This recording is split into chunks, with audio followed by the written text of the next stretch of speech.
దైవ గ్రంథములో నుండి దేవుని వాక్యాన్ని మనం చదువుకుందాం.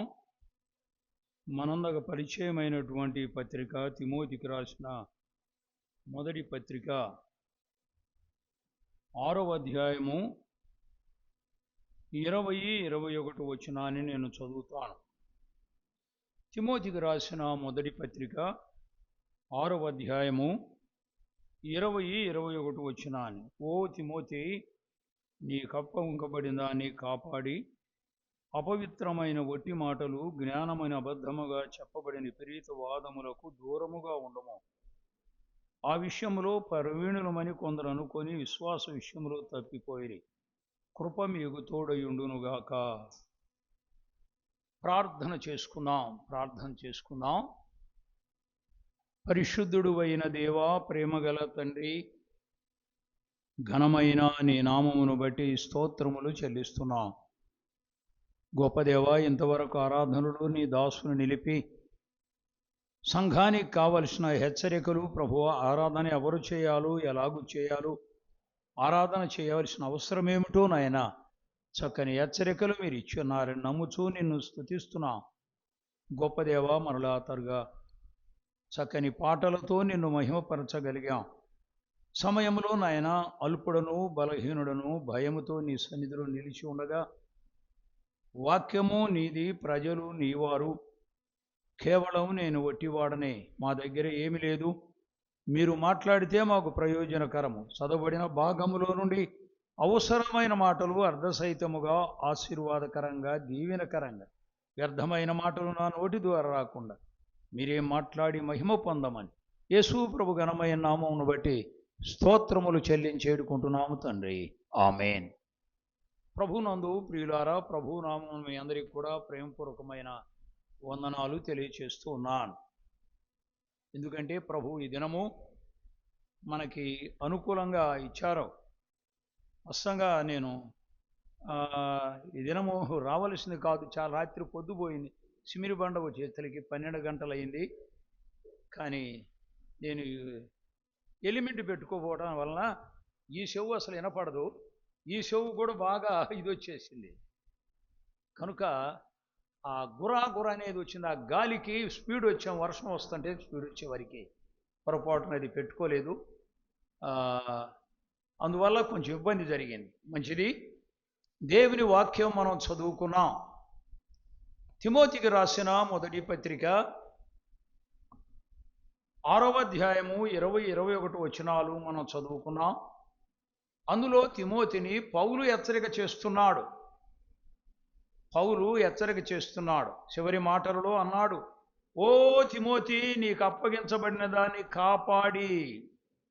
ఏం అప్పగించాడు? దేవుని పని అప్పగించాడు, సంఘాలు అప్పగించాడు, సంఘములో పరిచర్య అప్పగించాడు.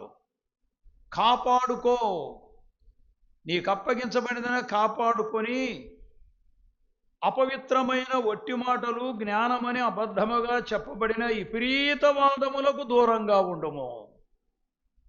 ఈనాడు దేనికి దగ్గరకు వస్తున్నారు?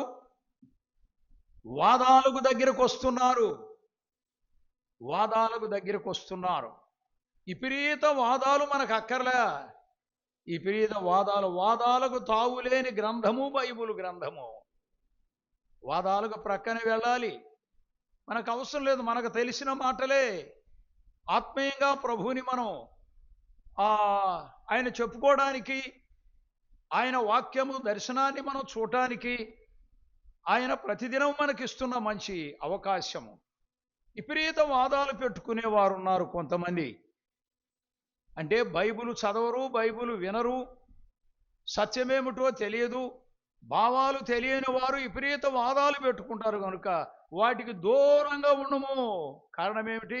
వాటిలో కొందరు ప్రవీణులు అనుకొని, దేని అనుకున్నారట? ప్రవీణులు అనుకున్నారట వాదాలలో. కనుక కృప నీకు తోడైన వారికి దూరంగా ఉండు, వాదాలకు దూరంగా ఉండు అన్నాడు. వాస్తవమే. దేవుని సన్నిధిలో దేవుని వాక్యాన్ని మనం చదువుకునేటప్పుడు సత్యాన్నే మనం గ్రహించాలి, సత్యాన్నే మనం వెంబడించాలి. వాదాలు మనకు అవసరం లేదు. పౌలే చెప్పాడు, వాదం వద్దయ్యా, విపరీత వాదాలకు దూరంగా ఉండము. వాటిలో కొందరు ప్రవీణులు అనుకొని విశ్వాసముని తొలగిపోయి తమను తామే ఎలాగూ నష్టపరుచుకున్నారు. ఆ విషయాలు నీకొద్దు. నువ్వు నమ్ముకున్నది, నీ భక్తి, పెద్దల దగ్గర నేర్చుకున్నది, నా దగ్గర నువ్వు నేర్చుకున్న బోధ గట్టిగా పట్టుకో అన్నట్లుగా పౌలు చెబుతున్నాడు. తిమోతికి రాసిన మొదటి పత్రికలోనే మొదటి అధ్యాయము 8వ వచనం చదువయ్యా. అయ్యా, అయినను శ్రీమంతుడును నాకు అప్పగించిన ఆయన మహిమ గల సువార్త ప్రకారము ధర్మశాస్త్రము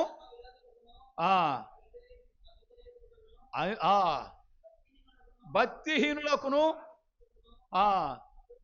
అక్కడ ఒక లిస్ట్ ఇచ్చాడు. వీళ్ళందరికీ నాకు అప్పగించబడిన శ్రీమంతుడైన ప్రభు నాకు అప్పగించిన పని, నాకు అప్పగించిన భక్తి, నాకు అప్పగించిన వాక్య సత్యములో నేను నడుస్తున్నాను.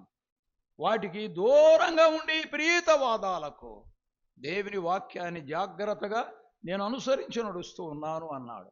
6వ అధ్యాయం 11వ వచనంలో ఏమన్నాడు? దైవజనుడా, నీవైతే వీటిని విసర్జించుము. ఏటిని విసర్జించమన్నాడు? ఇక్కడ 10వ వచనం కానించి మనకు చెప్పాడు. అక్కడ కింద చూస్తే చదువయ్యా మాట. పాపిష్టులకును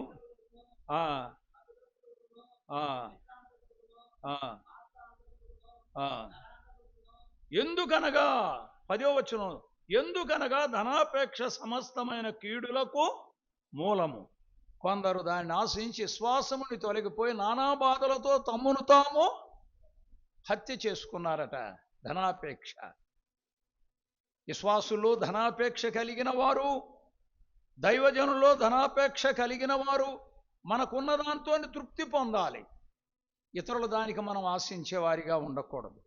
ప్రభు మనకేమిచ్చాడు, మనకేం అప్పగించాడు? మన అంశం ఏమిటో అప్పగించబడిన దాన్ని కాపాడుకో. అది కాపాడుకోకుండా ఇతరులకు వెళ్ళి మనం చూసేవారిగా ఉండకూడదు. ఇతరుల కుటుంబాలకు వెళ్ళి మనం చూసేవారిగా ఉండకూడదు. వారికి ఉన్నటువంటి సంపద కొరకు చూసేవారిగా ఉండకూడదు. వారికి కలిగిన సమస్త మీద మన ఆశ ఉండకూడదు. మన ఆశ దేని మీద ఉండాలి? మన ఆశ ప్రభువు మీద ఉండాలి. ప్రభు ఏ సమయంలో నీకు ఏది ఇస్తాడో వాక్య సత్యము నెరిగి ముందుకు వెళ్ళేవారిగా ఉండాలి. కొన్ని మాటలు అక్కడ రాస్తూ ఆయన మాట్లాడుతూ ఏమన్నాడంటే, ఎవడైనను ప్రభు అయిన ఇక్కడ ఒక మాట చెప్పాడు. 6వ వచనం, సంతృష్టి సహితమైన దైవభక్తి గొప్ప లాభసాధమని ఉండిపోయింది. మనం ఈ లోకంలోనికి ఏమీ తేలేదు, దీనిలోని ఏమీ తీసుకొని పోలేం. కాగా అన్న వస్త్రములు గలవారమై ఉండి వాటితో తృప్తి పొందుదాము. ధనవంతులకు అపేక్షించువారు శోధనలోను ఉరిలోను అవివేకయుక్తములకు హానికరమైన దురాశలోనూ పడుదురు. సంతృష్టికరమైన దైవభక్తి గొప్ప లాభ సాధనము. గమనిస్తున్నారా? సంతృష్టికరమైన దైవభక్తి కలిగి జీవించాలి. ఆ తరువాత అన్నాడు, మనం ఈ లోకములోనికి ఏమీ తేలేదు, దీనిలో కూడా ఏమీ తీసుకొని పోలేం. మన తృప్తి ఏదట? అన్న వస్త్రములు గలవారమై ఉండి వాటితో తృప్తి పొందుదాం. ఉన్నదాన్ని పారేయముని కాదు, మన తృప్తి ఉంటే ఉండనివ్వండి. 10 రూపాయలు వెనకేసుకున్న వారు ఉంటారు, పిల్లలకు ఉంటాయి అని అనుకుంటాం. కొంత పొలం ఉన్నవారు, కొంత ఉద్యోగం ఉన్నవారు, వ్యాపారం ఉన్నవారు ఈ డబ్బంచి పారేయమని చెప్పడం లేదు.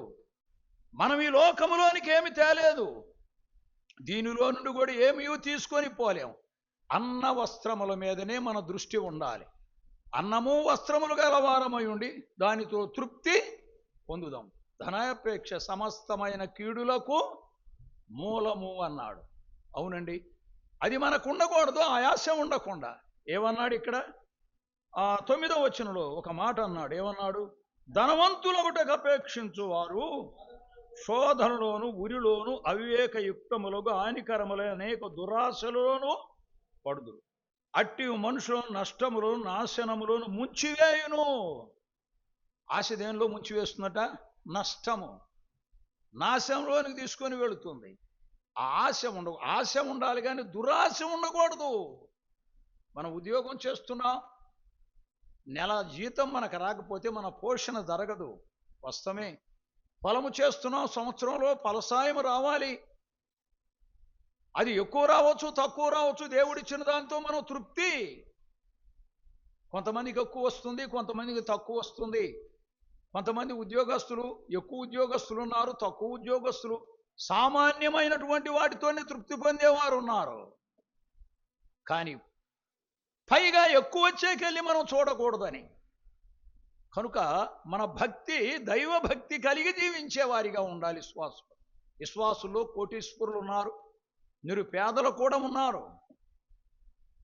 కోటీశ్వరులు ఉన్నారు, నిరుపేదలు ఉన్నారు, గొప్ప ఉద్యోగస్తులు ఉన్నారు, చిన్న ఉద్యోగస్తులు ఉన్నారు, ఏమి లేకుండా కూలి పని చేసుకునేవారు ఉన్నారు. మన దేవుడు ఏది ఇచ్చాడో దాంతోనే మనం తృప్తి పొందాలి. వారికెళ్ళి మనం చూడకూడదు, ఉన్నవారికెళ్ళి మనం చూడకూడదు. దేవుడు వారిని అలా ఉంచాడు, వారిని ఔశ్వర్యవంతులుగా చేశాడు. ప్రభు ఇష్టం. నిన్ను తక్కువ చేశాడు, వాటికెళ్ళి మనం ఆశించకూడదు. మన భక్తి దేని మీద ఉండాలి? సంతృష్టికరమైన భక్తి గొప్ప లాభ సాధనం. అందుకే మనం ఏనాడు 10వ వచనంలో, ఎందుకనగా ధనాపేక్ష సమస్తమైన కీడులకు మూలము. ధనాపేక్ష అంటే ఉన్నదాన్ని పారేయటమా? అది కాదు. లేని దాని కొరకు కోరడం ధనాపేక్ష అన్నాడు. ప్రభు ఇచ్చిన దాన్ని మనం జాగ్రత్తగా, ప్రభు ఇచ్చిన పైసలు జాగ్రత్తగా కాపాడుకోవాలి. అది దేనిలోనన్నా కానీ వ్యర్థంగా నష్టపెట్టకూడదు. ఎట్లా పెడితే అట్లా ఖర్చు పెట్టేవారిగా ఉండకూడదు. అది ప్రభు ప్రేమించి నీకు ఇచ్చాడు. వ్యాపారములోనా, వ్యవసాయంలోనా, ఉద్యోగంలోనా, దేనిలో ఇచ్చాడో ఆ విషయాన్ని మనం జాగ్రత్తగా వాటిని కాపాడు. అవసరమైన వాటికి ఖర్చు పెట్టాలి. అనవసరమైన వాటికి ఖర్చు పెట్టి నష్టపడేవారు చాలామంది ఉన్నారు. బాకీలు పాలయ్యేవారు చాలామంది ఉన్నారు. ఉన్నది చాలక ఎదురు చూసేవారు. కనుక ఇక్కడ 10వ వచనంలో గట్టిగా చెప్పాడు, ఎందుకనగా ధనాపేక్ష సమస్తమైన కీడులకు మూలము. కొందరు దాన్ని ఆశించి విశ్వాసం నుండి తొలగిపోయి నానా బాధలతో తమ్మును తామే ఏం చేశారంట? విశ్వాసం నుండి తొలగిపోయారంట వాళ్ళు. ఎందుకు? ధనాపేక్ష ఆశించి విశ్వాసం నుండి తొలగిపోయి, భక్తి లేదు, ఆరాధన లేదు, ప్రభు సన్నిధి లేదు, ప్రభువులో ఆనందించేది లేదు. విశ్వాసం నుండి తొలగిపోయారు. ఎందువల్ల అపేక్ష ఉన్నది కనుక, ఆశ ఉన్నది కనుక. ఆ ఆశ విశ్వాసికి పనికిరాదు. లోకస్తులకు పనికొస్తుందేమో తెలియదు, కానీ విశ్వాసమైన మనము, దైవజనులమైన మనం, దేవుని సంఘాలను నడిపిస్తున్న మనకి ఆ ధనాపేక్ష అనేది మనకు మంచిది కాదు. ధనాపేక్షను చంపివేయాలి. దేవుని వాక్య సత్యములో మనం నడవాలని తిమోతి, కొందరు దానిని ఆశించి విశ్వాసం నుండి తొలగిపోయి నానా బాధలు తమ్మును తాము పొడుచుకున్నారు అన్నాడు. ఇక 11వ వచనంలో ఏమంటున్నాడు? దైవజనుడా, నీవైతే వీటిని విసర్జించయ్యా. వారి సంగతి మనకొద్దు, బోధించు, రాశాను, కానీ నీవైతే వీటిని విసర్జించు, ఇది నీకు పనికిరాదు. గమనిస్తున్నావా? దైవజనులకు అసలు ధనాపేక్ష పనికిరాదు అంటూ ఏమన్నా అంటే, దైవజనుడు వీటిని విసర్జించి ఏం పట్టుకోమని? నీతిని, భక్తిని, విశ్వాసమును, ప్రేమను, ఓర్పును, సాత్వికమును సంపాదించుకోవడానికి ప్రయాసపడు. అప్పుడు అది ప్రయాసపడ్డప్పుడు ఏమొస్తుందట? దానంతట అదే వస్తుంది. మనం సాదృశ్యంగా చూస్తే రోమాపత్రిక 16వ అధ్యాయంలో ఫీబే అను సహోదరి ఉంది. ఆ సహోదరి ప్రభు పని కొరకు ఎంతో ఖర్చు పెట్టిందట. ఖర్చు పెట్టి 16వ అధ్యాయంలో ఆయన మొదటి వచనంలో రాస్తున్నాడు. ఆమెకు అవసరం వచ్చింది, ఏదో బాధ వచ్చింది, అవసరం వచ్చింది. ఆమె జీవితంలో ఆమె శాకిరంతా, ఆమె కష్టార్జితం అంతా ఏం చేస్తుందో ప్రభు కొరకు ఖర్చు పెట్టి ప్రభు సేవకులకు పరిచర్య చేసింది. అది పౌలు ఎరిగినవాడు. పౌలు ఏమంటున్నాడు? 15 అధ్యాయాలు సంఘానికి రాసి 16వ అధ్యాయము మొదటి వచనంలో అన్నాడు, కెంక్రేలో ఉన్న సంఘ పరిచారకురాలకు ఫీబేను మన సహోదరు పరిశుద్ధులకు తగినట్లుగా చేర్చుకొని ఆమెకు మీ వలన కావలసినది ఏదైనా ఉన్న ఎడల ఆమె సహాయం చేయమని ఆమెను గురించి నేను సిఫారసు చేస్తున్నాను. ఆమె అనేకులకు నాకును సహాయురాలై ఉండెను. ప్రియులారా, దేవునికి ఎన్నిసార్లు స్తోత్రాలు చెల్లించాలి. ఆ సహోదరి రేపటికనేది అట్టు పెట్టుకోలేదు. సేవకులు వస్తే సేవ చేసి వచ్చిన వారు, సువార్త ప్రకటించి వచ్చిన వారు, దండయాత్రకు వెళ్ళిన వారిని తీసుకొని వచ్చి చక్కని పడకలు ఏర్పాటు చేసి, వేడి నీళ్లు వారికి ఇబ్బంది లేకుండా చేసి దైవజనులకు, తరువాత భోజనం కూడా సిద్ధపరిచి ఆమె సొంత ఖర్చులతో ఎంతో ఖర్చుబడి పనిచేసిందట.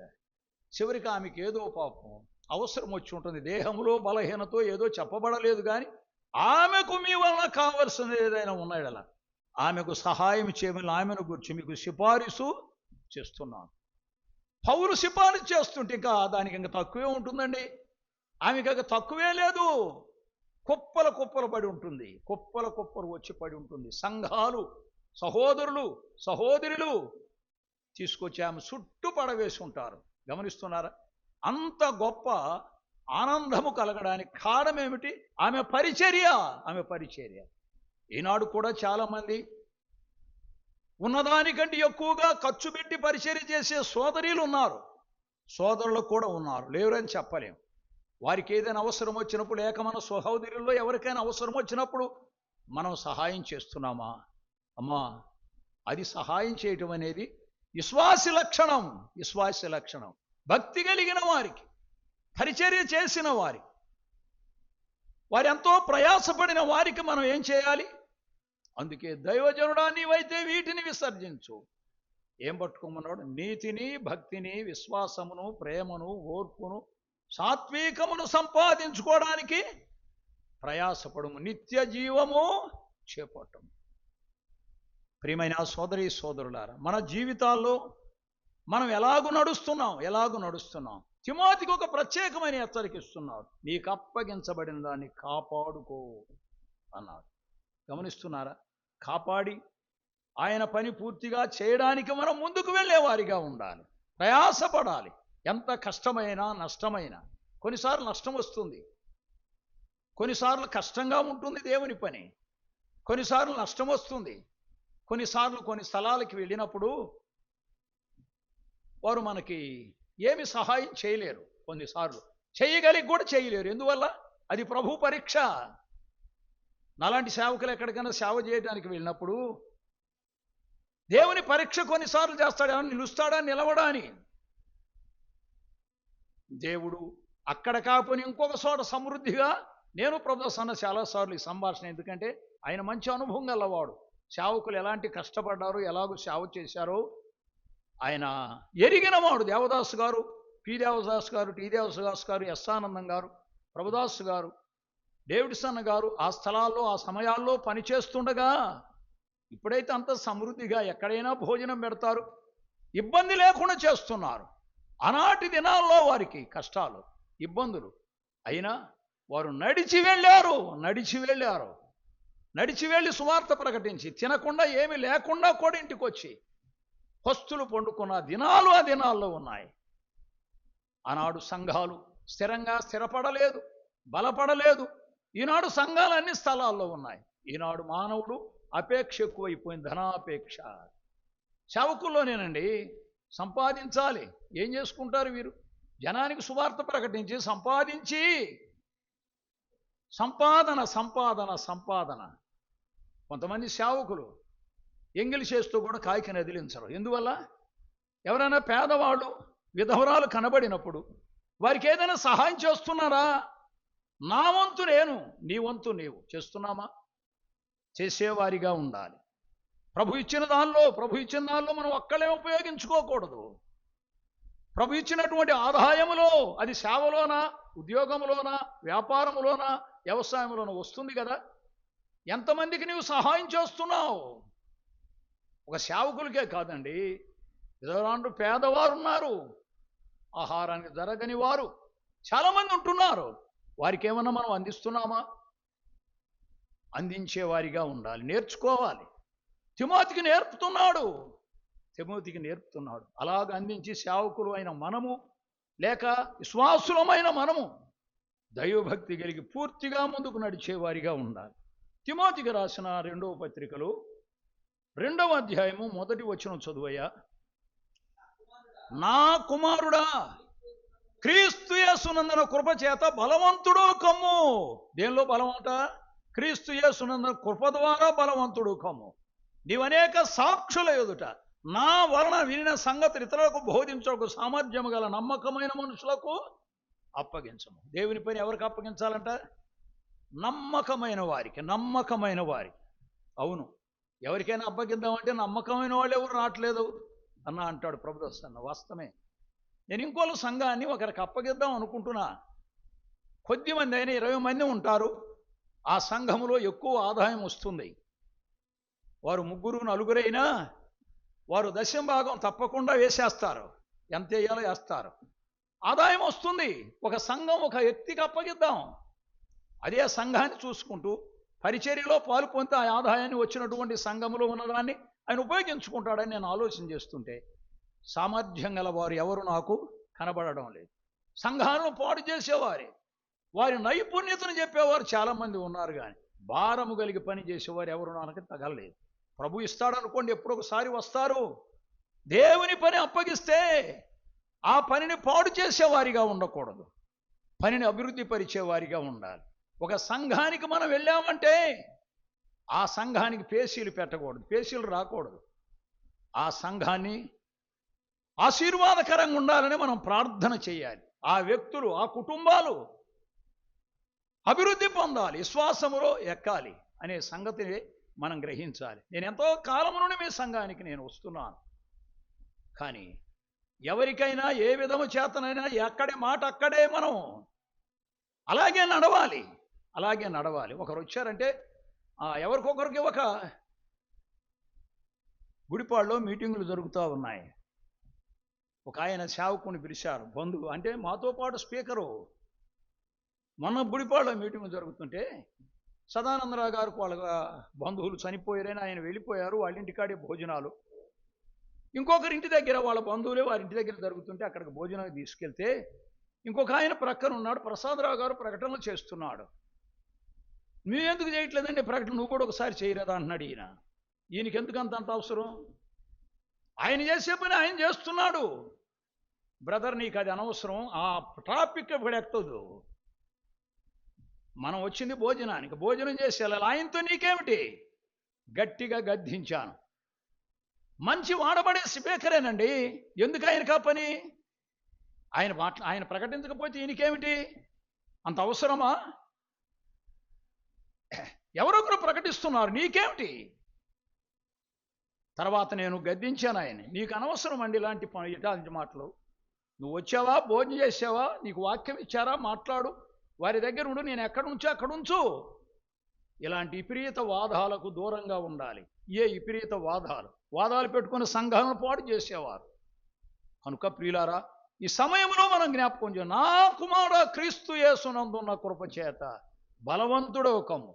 నీవనేక సాక్షుల ఎదుట నా వలన వినిన సంగతులు ఇతరులకు బోధించుటకు ఏముండాలంట? సామర్థ్యత, నమ్మకమైన వారుగా ఉండాలి, నమ్మకమైన పనివారు. సామర్థ్యత లేకుండా, నమ్మకత్వము లేకుండా ఇతరులకు పని అప్పగిస్తే, వాక్య పరిచర్య ఇస్తే ఆ సంఘం బాగుపడుతుందా? నీకు వచ్చిన ఒక చిన్న ఉపమానమే. నమ్మకత్వముతో చెప్పాలి, నమ్మకంగా ఉండాలి, నమ్మకమైన జీవితాన్ని మనం జీవిస్తూ ముందుకు వెళ్ళేవారిగా ఉండాలని దేవుని వాక్యం మన జ్ఞాపకం చేస్తుంది. 5వ వచనం చదువయ్యా. 5వ వచనంలో ఏమన్నాడు? జట్టి అయిన వాడు పోరాడునప్పుడు నియమం ప్రకారం పోరాడుకుంటే వాని కిరీటము దొరకదు. కిరీటం అంటే ఘనత. విశ్వాసి కిరీటం అంటే ఘనత. యోగ్యురాలు తన పెనిమిటికి కిరీటం అంటారే, కిరీటం పెట్టుకొని ఉంటుందా? యోగ్యతే కిరీటం. భర్తకే కాదు, కుటుంబానికి, సంఘానికి ఒక కిరీటం రావాలంటే నీకు యోగ్యత ఉండాలి, యోగ్యత ఉండాలి. యోగ్యత కలిగి జీవించినప్పుడు కుటుంబంలో నువ్వు ఘనత పొందుతావు, సంఘములో ఘనత పొందాలి. అంటే ఇక్కడ అన్నాడు, జట్టి అయిన వాడు పోరాడునప్పుడు, నియమం ప్రకారం పోరాడుకుంటే వానికి ఏమి దొరకదట? కిరీటము దొరకదు. కిరీటం అంటే ఘనత. నీకు ఘనత రావాలి అంటే నువ్వు పోరాటం క్రీస్తుకు తగినట్లుగా లేక సువార్తకు తగినట్లుగా సువార్తలో పోరాడాలి. వాక్య సత్యం ఏదో దేనికోసం ఆశించకూడదు. వాక్యం చెబుతూ ఏదేదో దానికోసం ఆశించే వ్యక్తిగా ఉండకూడదు. దేవుని వాక్యాన్ని, సత్యాన్ని గ్రహించి ముందుకి ప్రజలకు వినిపించేవారిగా ఉండాలి. ఈ సత్యాన్ని మనం నేర్చుకున్నాలి. ఈ సత్యం మనకు నేర్పించేవారు కావాలి. వాక్యం చెప్పేవాళ్ళు. ఇలాంటి సత్యాన్ని మనం నేర్చుకుంటున్నామా? ఆలోచన చేయండి. నేర్చుకొని ముందుకు వెళ్ళాలి. నేర్చుకుంటే కదండి ఇతరులకు నేర్పించడానికి. ముందు నేను నేర్చుకోవాలి. పెద్దల దగ్గర, సంఘములో, ప్రభు పాదాల దగ్గర నేర్చుకోవాలి.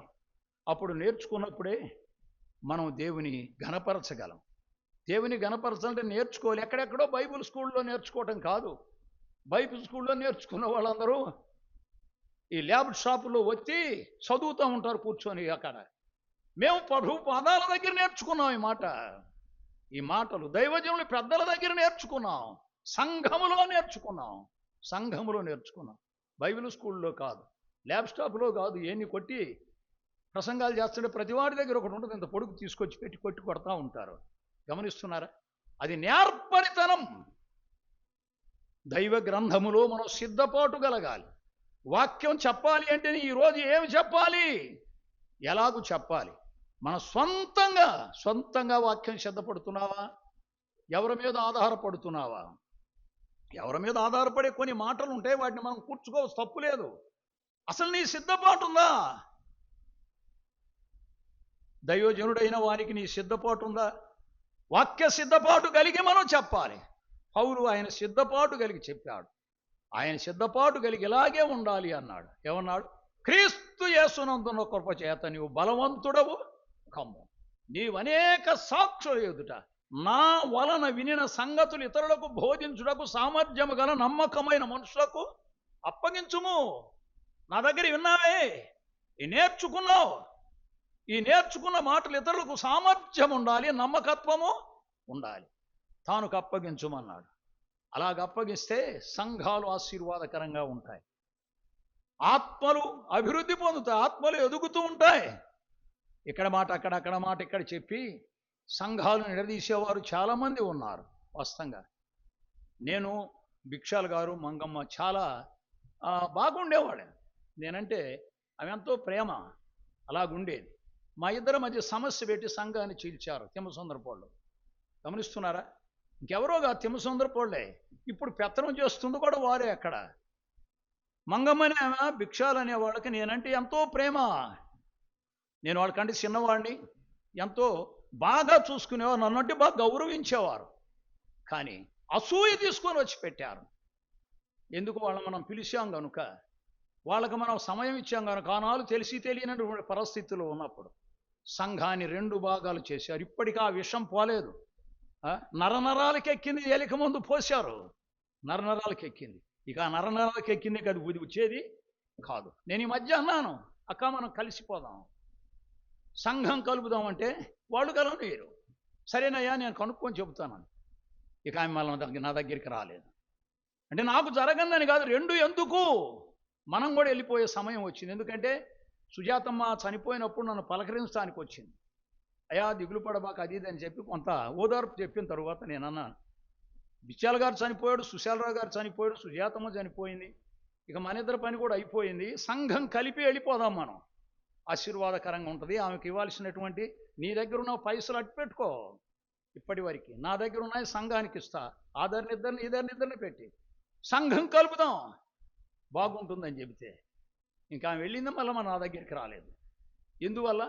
ఆ విషయం అనేది ఇంకా తగ్గలేదు. వారే నడిపిస్తున్నారు అక్కడ. కనుక ప్రియులారా, సామర్థ్యత కలిగిన నమ్మకమైన మనుషులకు అప్పగించాలి అంటే పనిని పాడు చేసి వెళుతూ ఉన్నారు. కనుక సరైనటువంటి వారికి మనం అప్పగించే వారిగా ఉండాలి. చూడండి, 3వ అధ్యాయం 1వ వచనం, తిమోతికి రాసిన 2వ పత్రిక 3వ అధ్యాయం 1వ వచనంలో ఏమన్నాడు? అంత్య దినములలో అపాయకరమైన కాలములు వచ్చునని తెలుసుకోండి. జనులు ఎలయనగా జనులు స్వార్థప్రియులు, ధనాపేక్షకులు, బింకములాడువారు, అహంకారులు, అవిధేయులు, కృతజ్ఞత లేనివారు, దేవుని కంటే ఎక్కువ సుఖానుభవం కోరి పైకి భక్తి గల వారే ఉండి దాని శక్తిని ఆశ్రయించనివారు. అంతే కదా? ఇట్టి వారికి ముఖుడమై ఉండవు, అటు దాని శక్తి ఏమిటో తెలియని వారు. గమనిస్తున్నారా? పైకి భక్తి గల వారి వలె ఉంటారట. ఎంత భక్తి అండి, ఎంత వందనాలు, ఇవన్నీ వంకొంక దండాలు దేనికి? లోపల నుండి రావాలి, హృదయములో నుండి.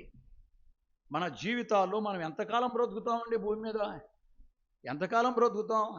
దేవుడిచ్చిన ఆయుస్సు ఉంది కాబట్టి ఇంతవరకు ఉన్నాం. నేను ఎప్పుడో వెళ్ళిపోవలసిన వాడిని, కానీ ప్రభు ఎందుకో ఉంచాడు, ఆయన ఇష్టమై ఉంది కనుక. దేవుని యొక్క కృప 2019లో పూర్తిగా వెళ్ళిపోవాల్సిన వాడిని, కానీ ప్రభు ఎంతవరకు ఉంచాడు. ఎంతవరకు ఉంచాడంటే ఆయన కృప. ఆయన ఎంతవరకు ఉంచుతాడో అంతవరకు మనం పని చేసేటప్పుడు ఎట్లుండాలి? లోపము లేకుండా, అపవిత్రత లేకుండా పవిత్రంగా మనం జీవించే వారిగా ఉండాలి. ఏమన్నాడు? అంత్య దినములలో అపాయకరమైన కాలములు వచ్చునని తెలుసుకోండి. జనులు స్వార్థప్రియులు. స్వార్థం అండి. ఎంత స్వార్థం అంటే, ఏం స్వార్థమైన నువ్వు సంపాదించేది ఏముండదు.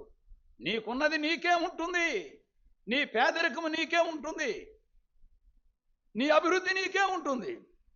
ఒకరి మీద స్వార్థం చూపిస్తే వాళ్ళు ఎట్లా అయ్యారు అట్లా అయ్యారని అనవసరమైనటువంటి మాటలు. వారి కోసం మనం ప్రార్థన చేయాలి. వారి కోసం ప్రార్థన చేస్తే ప్రభు ఏం చేస్తాడు? అభివృద్ధి పరుస్తాడు. మనం తక్కువేం చేయడు. మనకంటే ఎక్కువ వారు ఉన్నారా? దేవా నీకు స్తోత్రము అని చెప్పాలి. స్వార్థం పనికిరాదు. ధనాపేక్షకులు, భింకములాడువారు, అహంకారులు. అహంకారముతో ఎవరని? విశ్వాసుల గురించే ఇవి రాసింది, లోకస్తుల గురించి కాదు. విశ్వాస జీవితంలో ఉండవలసిన లక్షణాలు పోగొట్టుకొని నష్టపోతా ఉన్నారు. అట్లయితే ఈ సమయంలో మనం జ్ఞాపకం చేసుకున్నప్పుడు, ప్రియమైన సోదరి సోదరుడా, దేవుని వాక్యాన్ని మనం అలాంటివి లేకుండా వాటిని విసర్జించి నీతిని, భక్తిని, విశ్వాసమును, ప్రేమను, సాత్వికమును సంపాదించుకోవడానికి అది సంపాదించుకోవాలి, దాన్ని పోగొట్టుకోకూడదు. అప్పుడే మనకు విలువ ఉంటుంది. ఏ స్థలములో నిలిచినా, ఏ సంఘములో నిలిచినా, ఏ వ్యక్తి దగ్గర నిలిచినా మన పట్టుకున్న బైబిల్కి విలువ ఉంటుంది, లేకపోతే మనకు విలువ ఉండదు. నేను తగిలించుకున్న సంచికి విలువ ఉండాలి అంటే, మా ఊరు నలమోతు సుబ్బారావు గారని 300 ఎకరం పొలం కలిగిన వాడు, గొప్ప భూస్వామి. ఆ ఇంకోలికి ఆ చుట్టుపక్కల వాళ్ళకి ఆయనే పెద్ద రైతు. వారిళ్ళ దగ్గర చుట్టూ ఎస్టీలు ఒక కుటుంబం ఉంది. వారి అన్నదమ్ములు 4. వారు చదువుకున్న తరువాత వాళ్ళని ఎగతాళి చేస్తున్నాడు చదివేటప్పుడు వాళ్ళంతా. ఒక ఆయన సబ్ కలెక్టర్ అయ్యాడు, ఒక ఆయన తహసీల్దార్ అయ్యాడు, బీడిఓ అయ్యాడు.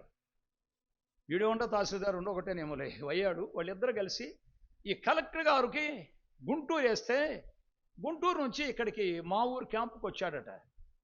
ఆయన మంచం మీద నుంచి లేచి గబగడా దండం పెట్టి కూర్చోమని మంచం మీద కూర్చోబెట్టాడట. మేము పిల్లలం అప్పుడు.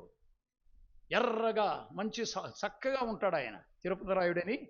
ఆయన కూర్చుంటే తర్వాత పోయినాక అన్నా అంటే, ఏందిరా వాడిని మంచం మీద కూర్చోబెట్టేవన్నాడు.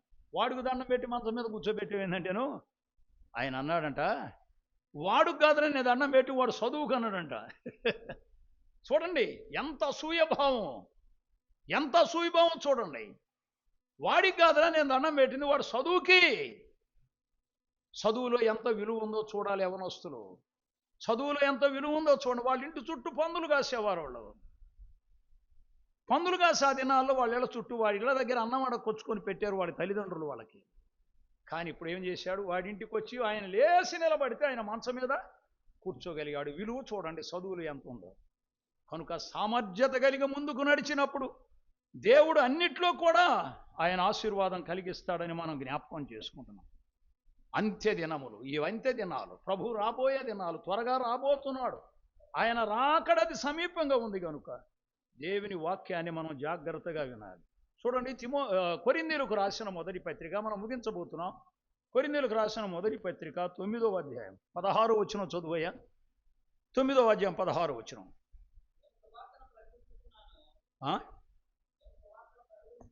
నేను సువార్తను ప్రకటించుచున్నాను, నాకు అతిశయ కారణము లేదు. సువార్త ప్రకటించవలసిన భారము నా మీద ఉన్నది. అయ్యో, నేను సువార్త ప్రకటించకపోయిన నాకు శ్రమ ఏమొస్తుందట? భారము నా మీద మోపబడి ఉంది. నేను సువార్త ప్రకటించకపోయిన ఎడల నాకు శ్రమ వస్తుంది. ఆ శ్రమ తప్పాలి అంటే నేనేం చేయాలి? సువార్త ప్రకటించాలి. భారము నా మీద మోపబడి. పౌలు అంటున్నాడు, నేను సువార్త ప్రకటించవలసిన భారము. ప్రతి సేవకుడు ఇలాంటి ఆలోచన చేయాలి. సువార్త ప్రకటిస్తున్నామా? నేను కొన్నిసార్లు కావాలని కొంతమంది యవనస్తులను బండెక్కించుకుంటాను. నేను స్కూళ్ళకు వచ్చేవాడు కానీ లేకపోతే ప్రయాణంలో అక్కడ ఆగిపోయిన వాళ్ళని నేను ఆపి రమ్మా లేక రాయ్యా అని చెప్పి పిల్లలు ఆడపిల్లలైనా మగపిల్లలైనా ఎక్కించుకుంటాను. కొందరం పోయిన తర్వాత మీది ఏ ఊరమ్మా ఏమిటి సంభాషణ అయిన తర్వాత నేను కాలేజీకి వెళ్తున్నాను అంకులు. మంచిదేనమ్మా, ప్రభు అయిన యేసుక్రీస్తుని గురించి నీకు తెలుసా? తెలుసు, మా అమ్మోళ్ళు వెళ్తారు, లేకపోతే మాకు తెలియదు, మేము హిందువులమి అని చెప్పినప్పుడు వాళ్ళకి 2 మాటలు. అమ్మా, యేసుక్రీస్తు ప్రభు నమ్ముకో, ప్రార్థనకు వెళ్ళు, దేవుడు నిన్ను ఆశీర్వాదిస్తాడు, అది సువార్త. నీవు చదువులో అభివృద్ధి పరుస్తాడు, యెహోవా జ్ఞానం ఇచ్చేవాడు, తెలివి వివేచన ఆయన నోటి నుండి వస్తుందమ్మా. దైవ గ్రంథం చదువుకొని నీ పుస్తకాలతో పాటు దీన్ని కూడా చదవమని నేను వాళ్ళని హెచ్చరిక చేస్తుంటాను. కొన్నిసార్లు కొంతమంది స్కూల్కి వెళ్ళిన వాళ్ళు కూడా పెద్దలైన వారిని ఎక్కించుకొని కూడా ఈ మాటలు అందించకపోతే నాకు తృప్తి ఉండదు. దేవుని వాక్యాన్ని వారికి ప్రకటించాలి. సువార్త ప్రకటించు భారము నా మీద మోపబడి ఉన్నది. ప్రతి విశ్వాసి ఇలాంటిది, ప్రతి సేవకుడు ముఖ్యంగా దీన్ని పట్టుకునే వారిగా ఉండాలి. సువార్త ప్రకటించకపోతే నాకు శ్రమ, సువార్త ప్రకటించకపోతే నాకు శ్రమ, భారము నా మీద ఉంది. ప్రభు అప్పగించాడు ఆ భారాన్ని. ఎక్కడ? దమస్కా పట్టణములు, అంటే ఆ మధ్యలో పడగొట్టి అనేక మంది క్రీస్తు ప్రభు బిడ్డలను చంపేసినటువంటి దుర్మార్గ పరిస్థితిలో ఉన్న పౌలు ఈనాడు ఏం చేస్తున్నాడు? 14 పత్రికలు క్రొత్త నిబంధనలో రాశాడండి. ఆలోచన, రోమా పత్రిక మొదలుకొని ఎబ్రీ పత్రిక వరకు 14 పత్రికలు ఆయన రాశాడు. అన్ని పత్రికలు రాసిన వాడు ఎవరు లేరు. ఒకప్పుడు దేవునికి వ్యతిరేకంగా ఉన్న వ్యక్తే ఈనాడు ప్రభువులేనికి వచ్చిన తర్వాత చీ అన్న వ్యక్తి, అందరూ చీ అన్నారు, భయపడిపోయారు. అలాంటి వాడు ఈనాడు 14 పత్రికలు రాశాడు. ఆ పత్రికలు ఉన్న భావాన్ని గ్రహించి చదువుకొని ఎంతోమంది, లక్షల మంది ప్రభువును నమ్ముకున్నటువంటి వారు ఉన్నారు. ఆ మాటలు ఇప్పుడు మనం చదువుకున్నాం అంతే. వివరించడానికి మన జ్ఞానం చాలదు. ఆ మాటలు చదువుకున్నాం. ఒక్క మాట చదువయ్యా, మనం ప్రార్థన చేసుకున్నాం. ఇప్పుడు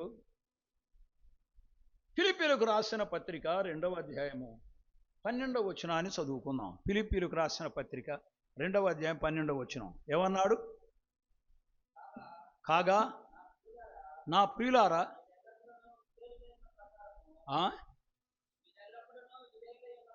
విధేయులైన ప్రకారము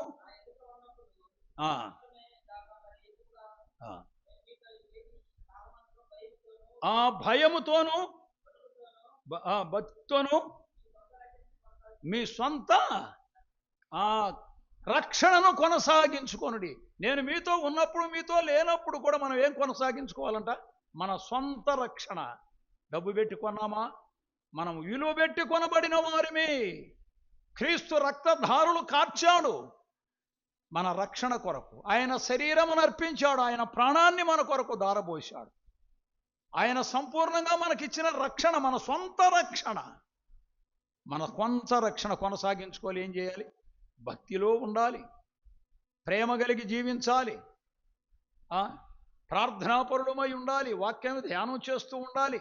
అనేక రీతులుగా మనకున్న దానిలో దేవుని సంఘానికి ఎలా ఇవ్వాలో, సంఘానికి మనం ఎంత మటుకు తీసుకొని వచ్చి ఇవ్వాలో ఇవ్వగలిగినంత మనం ఇవ్వలేకపోతున్నాం. ఎవరో అయినా అంతే.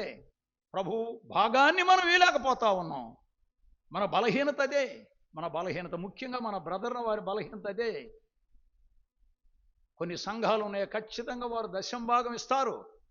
మన సంఘాల బలహీనత ఏమో కానీ ఏదో ఆషామాషగా ఏదో అంత వేసిపోతుంటారు. అలాగూ కాదండి.